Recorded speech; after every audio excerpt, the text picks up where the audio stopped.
नमस्कार। आज के इस खास विश्लेषण में हम एक ऐसी बीमारी की बात करने वाले हैं जो सच कहूं तो आज के समय में एक महामारी बन चुकी है। और नहीं, ये कोई वायरस नहीं है, ये है मीडियोक्रिटी यानी औसत दर्जे का बने रहने की बीमारी। देखिए, हम इंसान ना असल में महानता के लिए बने हैं, लेकिन हमारी आदतें वो हमें बहुत साधारण बना देती हैं। तो आज के इस विश्लेषण में हम मानव क्षमता की गहराइयों में उतरेंगे और डीकोड करेंगे कि कैसे मानसिक मजबूती यानी मेंटल टफनेस को बिल्ड करके इस साधारण सी जिंदगी से हमेशा के लिए बाहर निकला जा सकता है। चलिए सीधे शुरू करते हैं। जरा इस प्राचीन कथन पर गौर कीजिए। सुकरात ने कहा था, और ये बहुत गहरी बात है, कि एक इंसान के लिए इससे बड़ी शर्म की बात आखिर क्या होगी कि वो अपनी पूरी जिंदगी गुजार दे और कभी उस शारीरिक और मानसिक ताकत का अनुभव ही ना कर पाए जिसके लिए उसका शरीर बना ही था। आज के समय में देखें तो हमारा समाज बस कंफर्ट या आराम की पूजा करता है। हमने आराम को ही भगवान मान लिया है, और सच बताऊं, यही वजह है कि लोग अपनी असली ताकत को पहचानने से पहले ही बूढ़े हो रहे हैं। तो चलिए इसके पीछे की साइंस को समझते हैं। द फ्रॉग ब्रेन बायस का सिद्धांत हमें बताता है कि सच तो ये है कि हम इंसान जन्म से आलसी नहीं होते, बल्कि हमारा जो पुराना दिमाग है ना, जिसे लिम्बिक सिस्टम कहते हैं, वो महान बनने के लिए डिजाइन ही नहीं किया गया है। उसका इकलौता काम है हमें जिंदा और सुरक्षित रखना। तो जब भी हम कोई रिस्क लेना चाहते हैं या सुबह जल्दी उठकर मेहनत करने की सोचते हैं, तो ये लिम्बिक सिस्टम उसे एक बायोलॉजिकल खतरे की तरह देखता है। वो तुरंत हमें आराम करने के लिए उकसाने लगता है। आसान शब्दों में कहें तो हम बस अपनी ही बायोलॉजी के गुलाम बने हुए हैं। अब न्यूरोसाइंस का एक ऐसा सच सुनिए जो थोड़ा डरावना भी है। स्टैनफोर्ड के neuro scientist doctor Andrew Huberman के रिसर्च के मुताबिक हमारे दिमाग में एक एंटीरियर मिड सिंगुलेट कॉर्टेक्स या एएमसी नाम का हिस्सा होता है। आप इसे हमारी इच्छा शक्ति यानी विल पावर का केंद्र मान सकते हैं। और सबसे चौंकाने वाली बात क्या है, जब हम लगातार आराम चुनते हैं ना, तो दिमाग का यह हिस्सा सचमुच फिजिकली सिकुड़ जाता है। जी हाँ, लेकिन जब हम ऐसे काम करते हैं जो हमें बिल्कुल पसंद नहीं है, जैसे मन मारकर जिम जाना या कड़कड़ाती ठंड में ठंडे पानी से नहाना, तभी यह हिस्सा शारीरिक रूप से बड़ा होता है। मतलब खुद को दर्द में डालना हमारे दिमाग को लिटरली विकसित करता है।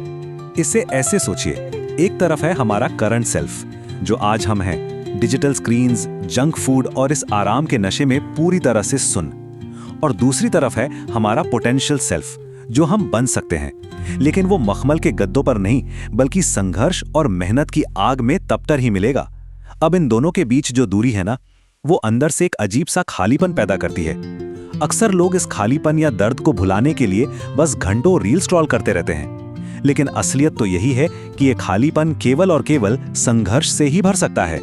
तो आइए बढ़ते हैं हमारे पहले भाग की ओर, द अल्टीमेट केस स्टडी। यहाँ हम बात करेंगे डेविड गॉगिन्स की, उस खौफनाक 160 किलोमीटर की रेस की।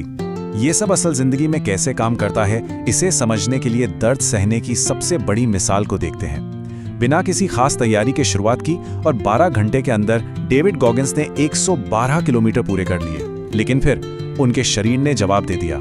जरा कल्पना कीजिए, उनके मोजे खून से लाल हो चुके थे, किडनियां फेल होने की कगार पर थीं और शरीर से यूरिन की जगह खून आ रहा था। हर एक लॉजिक चीख चीख कर कह रहा था कि बस अब रुक जाना चाहिए। लेकिन फिर 16वें घंटे में कुछ ऐसा हुआ जिसने सब पलट कर रख दिया, एक आइडेंटिटी शिफ्ट। उन्होंने अपने दिमाग के तर्कों को पूरी तरह दरकिनार किया और एक कच्चे जानवर की तरह ठान लिया कि इस दर्द को सहा जा सकता है। और पता है, इसी एक विचार ने उन्हें अगले 24 घंटे में पूरे 160 किलोमीटर खत्म करने की ताकत दे दी। गॉगिन्स की इस रेस ने एक बहुत ही कमाल के नियम को साबित किया, 40% का नियम।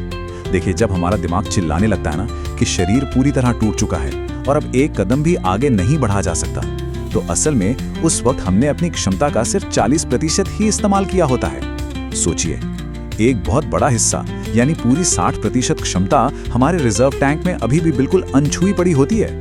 और यहीं पर आता है द पेन पैराडॉक्स, यानी दर्द का विरोधाभास, जिसे समझना हमारे लिए बहुत जरूरी है। अगर जिंदगी भर हम दर्द और संघर्ष से भागते रहेंगे तो ये जिंदगी हमें और ज्यादा कष्ट देगी। लेकिन जब हम खुद अपनी मर्जी से दर्द को चुनते हैं तो हम इसके खिलाफ एक तरह से इम्यून हो जाते हैं। न्यूरोसाइंस की भाषा में इसे विनर इफेक्ट कहते हैं। जब हम जानबूझकर कोई बहुत कठिन काम पूरा करते हैं तो हमारे दिमाग में डोपामीन और टेस्टोस्टेरोन का एक जबरदस्त कॉकटेल रिलीज होता है, और ये प्रोसेस हमारे दिमाग को हमेशा के लिए एक विजेता की तरह काम करने के लिए रीवायर कर देता है। अब आते हैं भाग 2 पर, इच्छा शक्ति का निर्माण। चलिए देखते हैं इसका एक स्टेप बाय स्टेप गाइड। गोगिन्स के सिद्धांतों पर आधारित ये गाइडलाइन कोई खोखला मोटिवेशन नहीं है, बल्कि ये सच में हमारी विल पावर को बनाने का एक तरीका है, ताकि हम उस आराम पसंद दिमाग को हरा सकें। स्टेप 1, द हेल येस और no rule.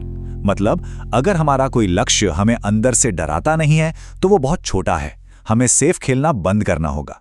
Step 2, the 40% push.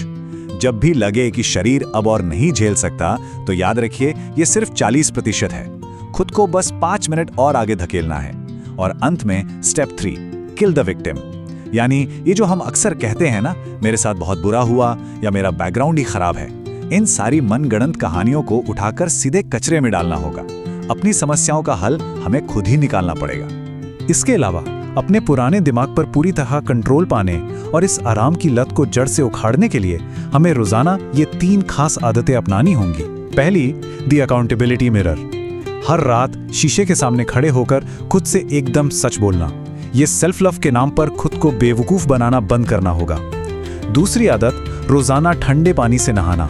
भले ही ये बिल्कुल पसंद ना हो, पर रोज ऐसा करना है।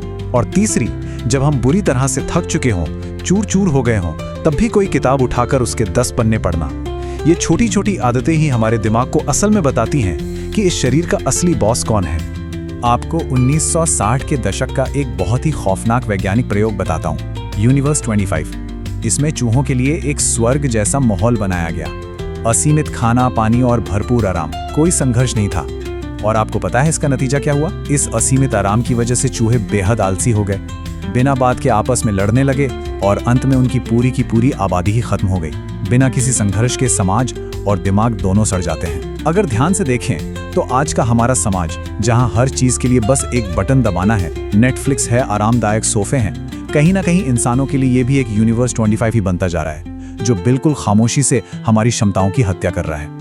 आखिर में जरा इस बारे में सोचिए, जीवन के आखिरी दिन जब मौत बिल्कुल सामने खड़ी हो और वो इंसान जो हम अपनी पूरी जिंदगी में बने, वो उस इंसान से मिले जो हम बन सकते थे।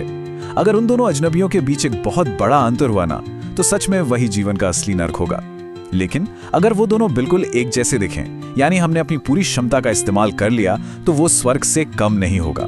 तो सवाल ये है कि आज आराम को चुना जाएगा या फिर संघर्ष की आग में तप कर महानता हासिल की जाएगी? ये सोचने के लिए बहुत ही गहरा सवाल है। इस विश्लेषण में हमारे साथ जुड़ने के लिए बहुत बहुत धन्यवाद।